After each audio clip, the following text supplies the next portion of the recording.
Ya? Nah ini, saya punya pasien hamil, jadi waktu itu sudah cukup bulan. Dia waktu saya bawa dia itu sering datang bawa, soalnya dia penuh dengan ini.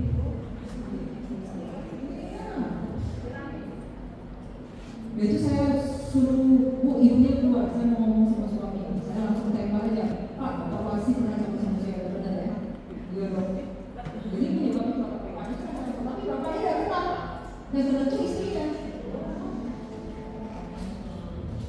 Ini HPV.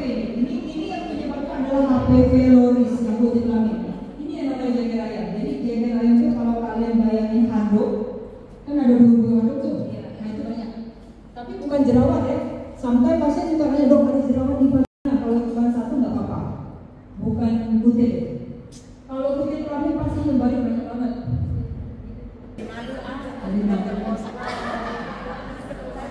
Nah yang ini di DRW.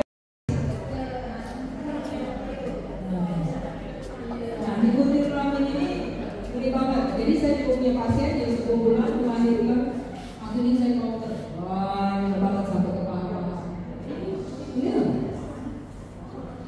Sampai saya ngomong sudah jangan lagi seks bebas. Nah, yang kesian adalah kita yang perempuan, cowoknya apa?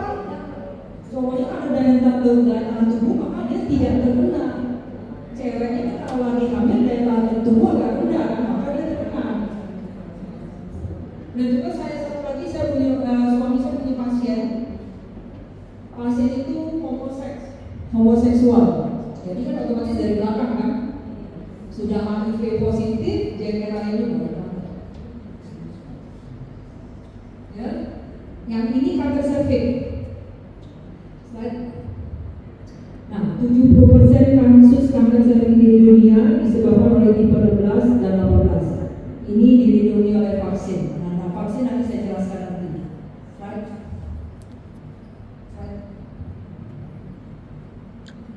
Nah, pemeriksaan ini saya tadi bilang kan bahwa pemeriksaan dapat dilakukan dengan HPV. Jadi virus yang menyebabkan kanker serviksnya juga ketahuan. Right? Nah, ini lihat baik-baik ya. Ini yang normal. Kalau ibu-ibu lahirnya minta operasi semua, kalau nggak mau lahir normal, langsung minta operasi, pasti mulut lahirnya jadi ini. Bagus banget kan? Nah, ini masih sedikit. Ini yang normal. Tapi kalau kita lahir normal, ini yang operasi. Kalau lahir normal, apalagi anaknya banyak, maka baru lahirnya agak goreng dikit lah. Dan agak lebih besar ya baru lahirnya. Nah, jadi kalau hasil pap smear, pasti ibu-ibu sini pernah pap smear kan? Nah, pap smear ini pasti kan ada yang cervicitis kronis, ya kan? Ada cervicitis kronis non spesifik, ada cervicitis spesifik. Nah ini perjalanannya. Ini cervix yang normal. Kalau didiamkan lama-lama dalam waktu kurang dari 4 tahun sampai 5 tahun, tidak pernah pap smear, maka hasilnya bisa lesi prakanker derajat rendah. Ini adalah low grade lesion, lesi prakanker derajat rendah. Kalau didiamkan lama-lama lagi 5 sampai 10 tahun, maka jadi ini lesi prakanker derajat tinggi. Kalau didiamkan lama-lama jadi ini kanker serviks. Kalau ini sudah kelar, kalau ini tidak perlu pap smear. Kalau ini pasti saya sudah nyatakan kanker serviks. Pasti ini saya lakukan biopsi. Biopsi ini gunanya untuk mendeteksi dari sel kapital atau kelenjar, kemudian kemoterapinya pakai apa, radiasi eksternal dan radiasi internal. Nah, yang ini sama ini lesi prakanker derajat rendah dan lesi prakanker derajat tinggi, itu saya tidak bisa lihat dengan mata telanjang. Jadi perlu pap smear. Jadi yang baca pap smear semua. Kalau yang ini jelas, dari mata telanjang itu kelihatan jelas bahwa ini telat. Ini pasien ini kelihatan. Dan pasien banyak datang yang ini. Jadi baunya sudah bau busuk kayak bau bintang. Kalau yang ini sama ini dia tidak berbau, tapi yang baca adalah pap smear. Sebenarnya kalau ini berarti tidak pernah pap smear juga ini. Kalau misalnya pasiennya sudah umur 40 tahun ke atas, hasil pap smear ini dia langsung angkat rahim karena lebih aman. Karena kalau dia kelapa-lapa dia bisa terjadi ini. Tapi kalau anaknya sudah cukup ya, kalau anaknya sudah cukup, umur sudah sekian, terus langsung diangkat. Karena kanker sel ini nyebarnya cepat banget. Nah, ada juga pasien datang ke saya, dok, aku butuh yang banyak, jadi aku balik dengan sempat tidur. Sekali buka baunya bau buka. Sudah kayak gini gambarnya. Sudah, saya langsung nyatakan kanker cervix. Langsung saya ngomong, gak usah lihat ke belakang, gak usah dicari penyebabnya apa, aku harus berobat. Akhirnya meninggal juga sih ya. Nah ini kanker cervix, ini normal cervix. Kalau cervix kanker itu kan normal, misalnya lesi prakanker derajat rendah, lesi prakanker derajat tinggi, ini kanker cervix. Nah ini gejalanya. Kalau stadium lanjut, kalau kita sering campur berdarah, maka harus pap smear. Tapi bukan dalam arti campur berdarah langsung dinyatakan kanker cervix, itu bukan.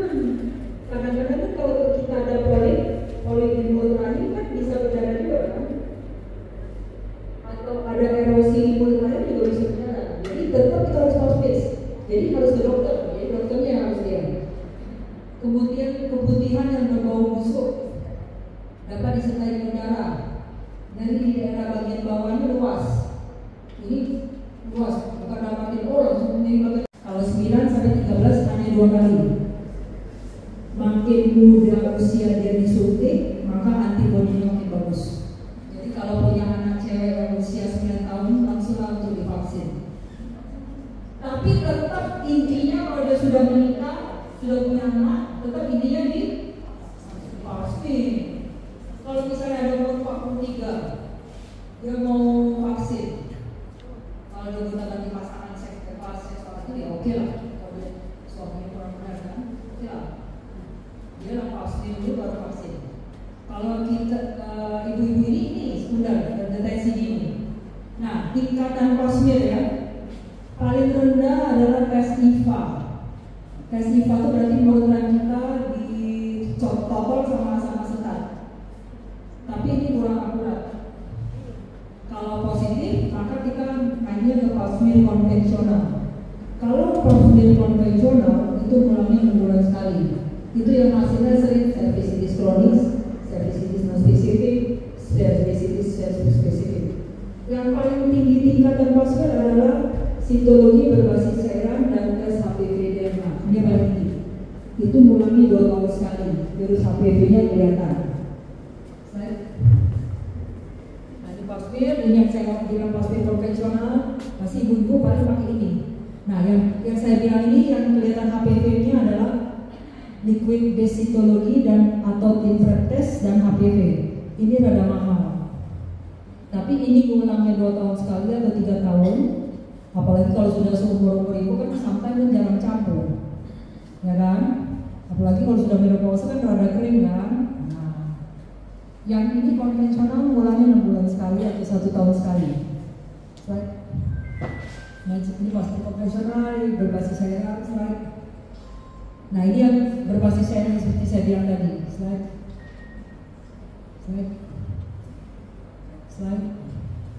Kayaknya sudah. Oke. Nah ini kalau HPV DNA berarti dia pakai PCR. Sama kayak kita swab COVID, PCR lebih bagus kan? Mendeteksi 21 jenis subtipe virus HPV, 15 dari tipe yang HPV high risk dicegah. Jika terdeteksi dini sejak dini, maka kesempatan hidupnya bisa mencapai 85%. Nah, syarat pap smear dalam keadaan tidak haid 2 sampai 3 hari tidak boleh melakukan hubungan seksual. 2 atau 3 hari sebelum pap smear tidak boleh pakai alat-alat masukin ke dalam vagina atau obat keputihan. Tidak dalam pengobatan cervix, itu syarat pap smear. Ini sudah syarat mutlak. Kalau saya sering pap smear datang pas saat masa subur, dimana diri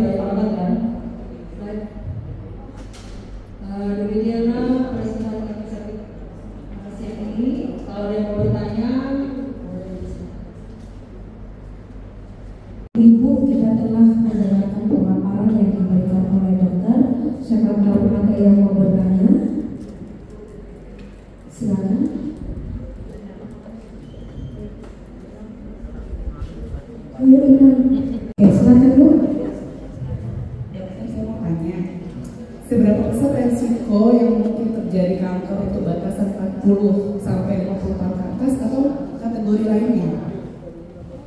Kategori lainnya maksudnya? Maksudnya resikonya, resiko. Jadi kan seperti saya bilang tadi, sebenarnya sih tidak ada jadi patokan ya. Tapi kalau misalnya nih kita ada keturunan kanker payudara, kalau ibu kandung kita kanker payudara biasanya turun langsung ke anak yang perempuan. Tapi satu lagi kanker payudara itu berhubungan langsung dengan kanker ovarium. Kalau kanker cervix kan pencegahannya dengan deteksi dini pap smear kan? Iya. Nah, satu lagi yang saya tekankan, ingatlah pada saat usia 40 tahun ke atas, mens kita harusnya makin dikit bukan makin banyak. Kalau makin banyak sekitar 2 minggu, 3 minggu atau sebulan, apalagi gumpalan-gumpalan kayak puding-puding agar kalian harus dikontrol ke dokter. Tapi risikonya sekitar 40 sampai 50 itu udah seharusnya merampaikan makin dikit. Dan karena kan saya ini juga belajar dari pasien-pasien, dan pasien-pasien banyak yang dok, mensnya memanjang, dok, mensnya memanjang gumpal-gumpal. Ternyata setelah diperiksa ada myom, ada adenomyosis. Kemudian saya lakukan kuret. Kuret itu tujuannya untuk menegakkan diagnosis dan terapi. Diagnosis dapatlah hasil patologi anatomi, misalnya polip, endometrium, penebalan dinding rahim. Bahkan yang paling ditakutkan adalah kanker endometrium, benar kan? Tapi dengan dikuret, nah kadang-kadang orang takut, dianggap bahwa kuret itu hanya punyanya yang keguguran saja, benar kan? Padahal kuret itu untuk menegakkan diagnosis. Mau dicari tahu apa sih yang bikin ibu itu berdarah. Tapi yang paling penting dari hasil patologi anatomi, kita tahu tidak ada sel-sel ganas, paling penebalan. Kalau tidak ada sel-sel ganas kan berarti aman dari kanker endometrium. Karena namanya ganas itu kan berarti sudah kanker, berarti sudah tumor ganas. Tapi kalau dia ada tanda-tanda ganas, dari hasil PAP pasti dibilang ada tanda-tanda sel ganas, ada endometrium karsinoma. Kalau sudah kayak gitu, terus biasanya kita akan merujuk ke rumah sakit yang lebih canggih. Baik, oke. Oh ya, satu lagi, jangan menteng. Ovarium kita kanan kiri ada 2 kan? Nah, kista pada usia tua cenderung ganas, walaupun gambar tulisnya jinak. Karena saya punya pasien juga, waktu itu umur 65 tahun, dan sudah menopause lama. USG rahimnya normal. Saya USG kistanya besar tapi jinak. Kalau di USG kan saya bisa tahu nih jinak ada darahnya kelihatan. Saya operasi, saya buang ovarium yang kista itu. Yang kirinya saya buang juga karena saya tahu kalau satu lagi dibuang, yang ini kadang-kadang yang kanan saya buang itu suka nular. Satu lagi sampai juga tidak tahu berapa tahun depan dibuang dari kista. Jadi saya buang. Tapi rahimnya saya tidak buang karena saya lihat rahimnya normal, tidak operatif. Keluar hasil PA-nya ganas, bisa karsinoma. Siap kan? Makanya cenderung kalau usia berumur ada kista cenderung langsung ganas. Jadi kalian 2%. Akhirnya dirujuk ke SMA, akhirnya dibuka ulang, akhirnya diangkat rahimnya juga sekalian. Makanya kalau saya perhatikan, bukannya dalam arti saya suruh angkat rahim ya, bukan. Karena saya kalau angkat rahim juga berdasarkan indikasi. Kalau saya perhatikan yang sudah dioperasi angkat rahim jauh menerimanya. Tidak pernah kontrol balik saya, tidak pernah lewat saya lagi, tidak pernah telepon saya. Cuma tanya, dok apa boleh campur? Dok, kok kering-kering ini sudah ngomong biar saya aja. Jadi banyak orang takut kalau angkat rahim itu misalnya ada myom, angkat rahim takut ujung-ujungnya cuma demi suami. Enggak apa-apa. Satu, takut tidak bisa campur lagi sama suami. Takut los-los saja, enggak.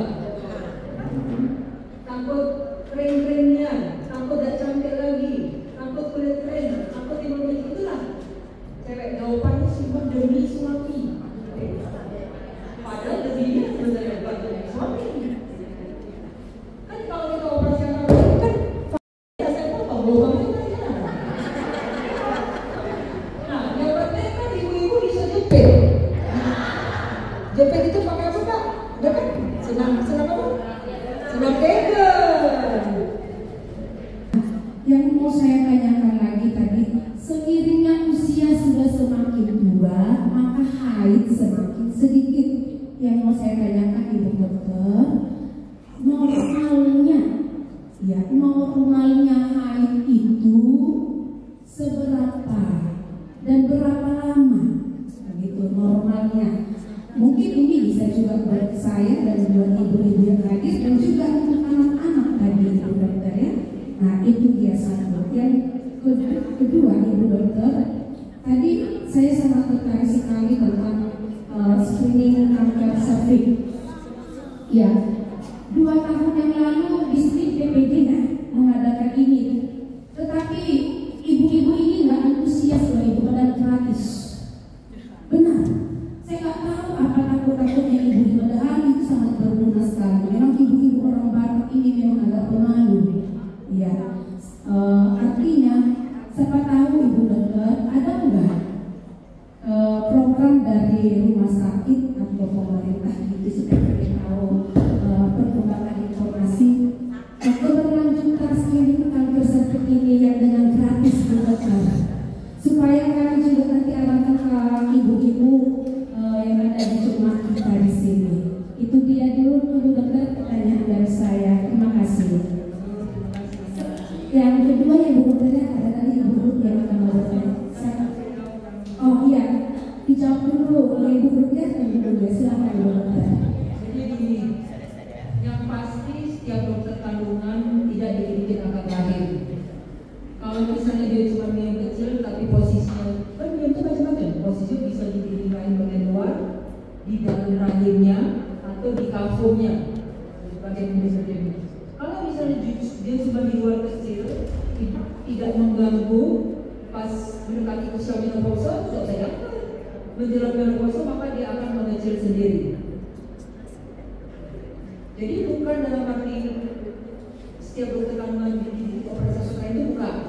Semua itu dioperasi berdasarkan indikasi. Kalau misalnya kita mau operasi akar rahim, dia mengganggu activity of daily living dia, misalnya dia sampai anemia berat, perlu transfusi darah, anak sudah cukup semua ya dia terangkat. Karena kalau perdarahan terus, takutnya berubah menjadi degenerasi keganasan. Itu yang paling takutkan. Tapi kita tidak bakal tahu kapan kira-kira 3 tahun lagi jadi degenerasi keganasan. Degenerasi keganasan itu berarti dia jadi kanker endometrium. Karena kalau pada, saya juga pernah punya pasien dulu dirujuk umur 65 atau 68 tahun, dia masih manja. Ternyata kanker endometrium untuk kemoterapi. Tapi saya sudah tahu jawabannya. Jadi bilang, yo dok, 60 tahun atau 55 tahun demensia masih banyak. Tapi kami tidak pernah datang cek dok. Nah mungkin kalau demensia memanjang pada 55 dia datang, ya mungkin masih penebalan yang lain kan. Kalau penebalan yang lain itu jinak, bukan ganas. Tapi didiam lama-lama dia jadi berubah jadi degenerasi keganasan. Itu aja yang ditakutkan. Tapi mengenai mau angkat rahim atau enggak kan tergantung kesiapan kalian. Cuman kan dokternya cuma menasihatkan aja. Kecuali yang sudah parah, dokter harus mengangkat, berarti dia harus ada indikasi tertentu. Nah, kalau senam kegel itu penting untuk otot panggul. Istilahnya kita punya vagina itu kayak kita tahan pipis. Ya, kayak tahan pipis, jadi otot panggul dimainkan. Kelihatan lagi kalau ibu punya pamsir sama saya, kelihatan yang otot panggul itu turun. Biasanya otot panggul itu turun pada orang-orang habis melahirkan. Kalau orang-orang habis melahirkan nih 2 bulan dia mau pasang spiral, itu kelihatan. Karena kan dia hamil kan, dari hamil kan otot panggulnya turun semua, turun semua kan. Tapi after itu dia istirahat, dia olahraga, otot panggulnya naik lagi. Makanya jangan sampai kalau ada kencing sampai turun, namanya vesikokel, itu makanya kencing sebelum masuk pintu WC dia sudah kencing celana, itu tidak boleh. Kayak pasien saya, baru anak pertama namanya sudah besar, kalau dok aku suka kencing celana, kamu tidak boleh, kamu membiarkan los kayak gitu, nggak boleh. Harus agak ditahan, tapi bukan dalam arti kita tahan pipis ya. Jadi otot panggul itu kayak kita tahan pipis, tapi bukan dalam arti kita tahan pipis. Karena kalau kita tahan pipis, pipisnya masih ada, usia-usia sekian ini paling sering ISK, infeksi saluran kencing. Infeksi saluran kencing ini sering nih pada ibu-ibu yang umur-umur atas. Nah, kemudian menstruasi. Kalau baru pertama kali haid, masih remaja, itu sekitar 5-7 hari, atau paling lama 7-10 hari. 10 hari sudah kelamaan, paling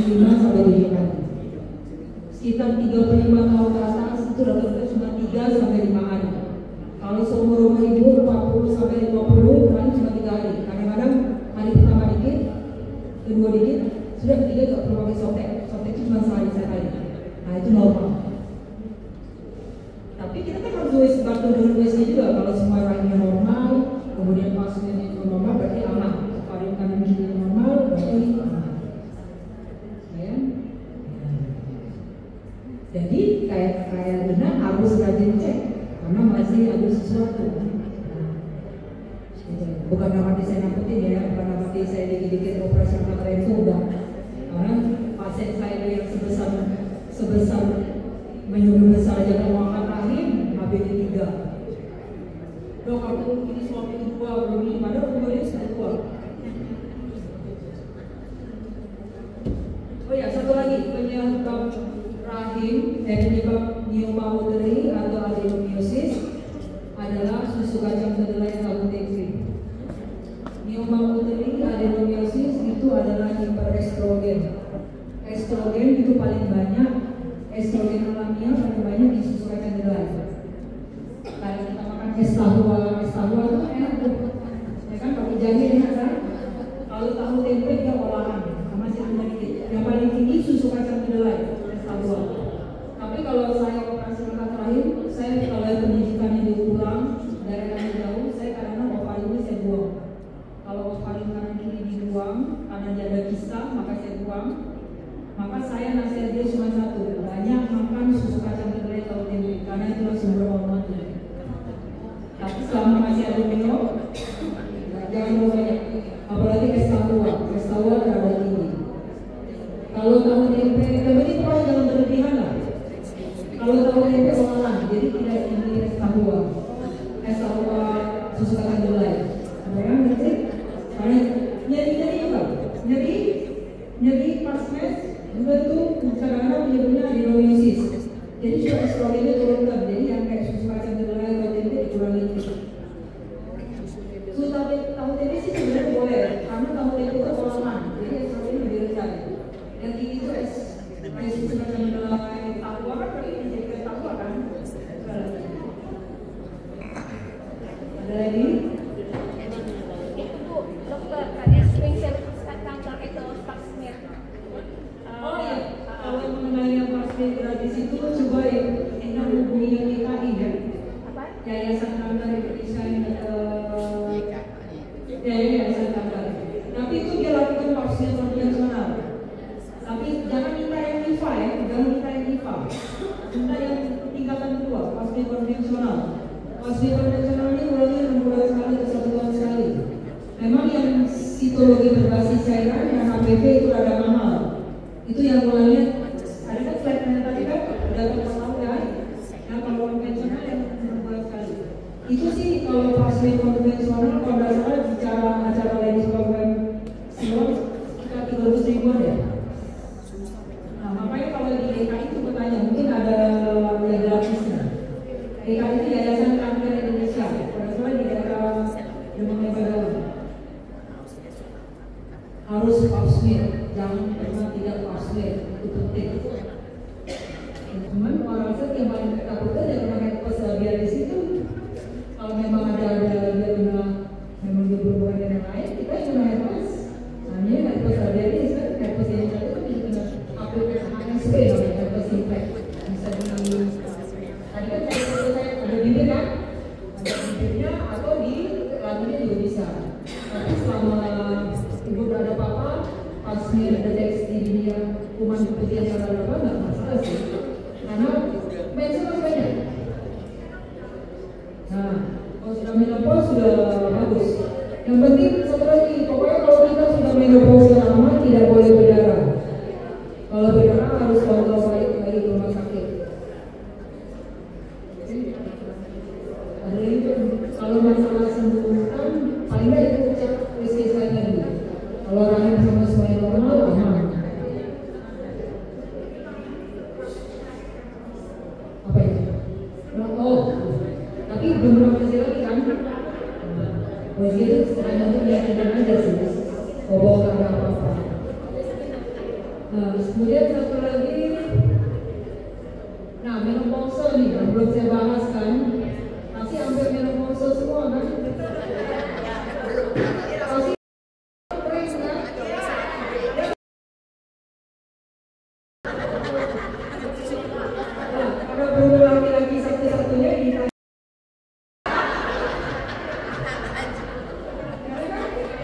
Sebenarnya kalau paginya kering, sebenarnya laki-lakinya lebih enak dong ya.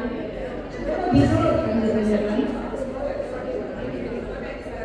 Nah, pokoknya saya ingatkan ya, banyak wanita ini takut menopause. Hadapi menopause dengan positif thinking. Gak usah ditanya, dok, aku kapan menopause? Dok, kok menopause itu sekian? Gak usah ditanya. Hadapi jalani menopause dengan positif thinking. Setiap wanita pasti akan mengalami menopause.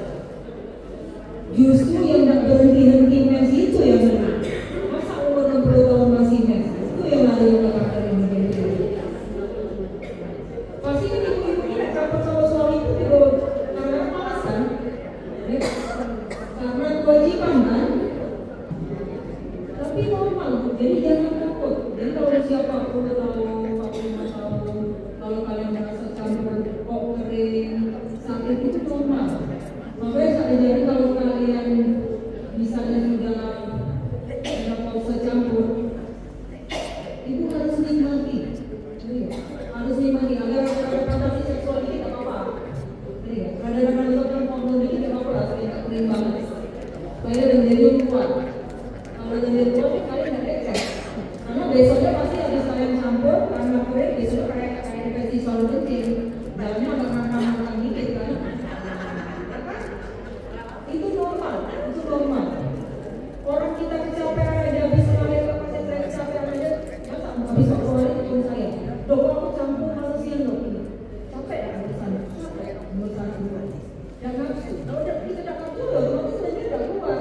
Cuma memang kalau pada wanita usia yang masih reproduktif, lendirnya itu kan bisa didapatkan dari hormon ovariumnya juga kan, karena gizi kan, karena masih ada. Tapi kan kalau berusia-usia kita kan yang usia 40 tahun ke atas, itu kan estrogen itu sudah mulai menurun. Makanya lendir itu berkurang.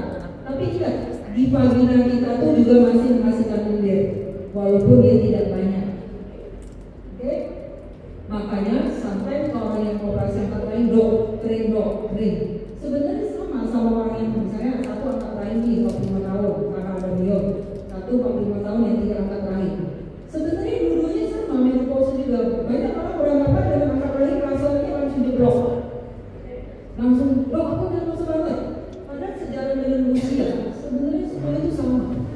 Hanya kalian punya mindset ya, apalagi sudah didengar di TikTok, apalagi sudah didengar dari tetangga-tetangga, orang-orang sudah.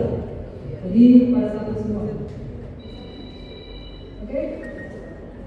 Kalau misalnya masih ada biol atau pista atau panggung, kurangi susu kacang merah atau ini. Pokoknya yang penting deteksi dini. Diri kita wanitanya harus diperhatikan. Oke? Mereka bisa gel kain. Tapi gel kain itu kan dia diolesi di daerah suami sama di daerah vagina kain. Yang penting kalau wanita kondisi kan sebenarnya sudah berusia 40 tahun ke atas. Yang paling penting pokoknya kalau kita sudah pernah melakukan hubungan seksual atau pernah menikah, wajib pap smear hukumnya. Walaupun misalnya kita sudah pisah atau cerai dari suami, paling sekali. Satu, setiap laki-laki dan wanita, setiap wanita yang usia 40 tahun ke atas wajib mamografi, bukan USG payudara. Mamografi untuk mendeteksi adanya kanker payudara pada laki. Ketiga, kemudian setiap laki-laki dan perempuan kalau tidak ada gejala apa-apa wajib teropong dari anus, kolonoskopi namanya. Tahu kan? Teropong dari bawah. Ada juga endoskopi. Karena kanker usus, kanker rektum, kanker kolon itu banyak banget misalnya. Jadi sebenarnya itu sudah rutin. Saya juga pernah diteropong dari bawah. Tapi memang setelah itu dia agak lama mulainya. Kalau pasien kita harus ngulang karena kita kan seksual aktif. Nah, tapi kalau usia, nggak usah sampai usia 50 ya kolonoskopi. Kalau usia 40 tahun kalian sudah berjalan, misalnya kalian duduk di toilet, mau berak tapi tidak berak, perutnya rasanya mulus-mulus, berak tidak keluar, atau berak darah, harus kontrol kolonoskopi. Karena kanker rektum banyak. Kanker itu rada-rada kebetulan juga, walaupun beda. Ini di luar ini ada juga pasien suami saya umur 28 tahun. Kakaknya kanker rektum, kanker yang usus besar, bagian atas. Berapa senti lah besar. Setahun kemudian adiknya berak darah. Jadi kakak-kakaknya sudah berat. Robert dapat juga kanker rektum juga di tempat yang sama dengan kakaknya. Nah, itu darah keturunan kan ada gennya kan, ada linknya kan. Jadi intinya mencegah lebih baik daripada iya, kalau sudah sakit semua mahal. Walaupun ada BPJS. Walaupun ada BPJS kan semua sebenarnya bawa waktu kan, ada ngurusin jadi lebih baik mencegah lebih baik daripada mengobati. Pokoknya jangan ya kanker kan memang kita tidak bisa bilang. Satu lagi penyakit ada dua ya penyebabnya. Satu yang terlihat sama satu yang tidak terlihat. Yang terlihat adalah apa yang kita makan, ya kan? Yang tidak terlihat adalah stres itu juga standar.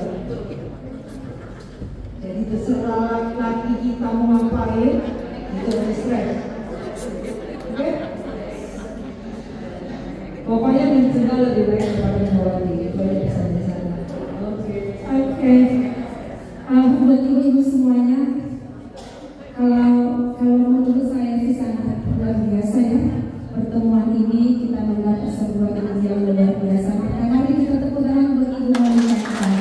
Dan banyak tadi ya, ibu ini juga tadi nanya. Oke bu, silakan. Sudah berapa? Saya dengan Inanggu tak usah deh, dengan ibu Malau tak usah, karena kami di belakang bertanya. Satu lagi ya, ada lagi deh. Iya, Ibu Leo. Siapa ini? Oh, Ibu itu sudah pulang. Kita ganti saja ya. Oke lah. Tuh, Inang si rumah. Boleh nggak mulai kok. Oke. Silakan Bu. Setelah ini kita berfoto bersama dengan Ibu Dokter kita.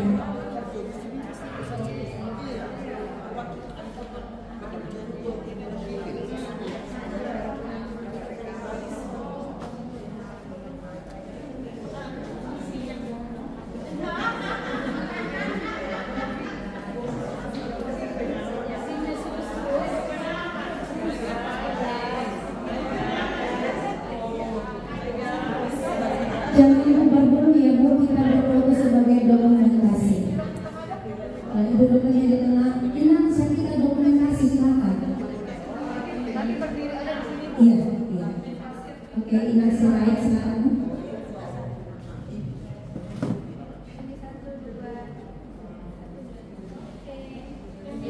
Sekarang kita Ibu dokter kesini, Ibu di sini saja ya. Kita menghadap ke sini. Ayo. Maka rumah tanya, akhir kamu sembah di rumah tanya. Kita bersatu di dalam doa.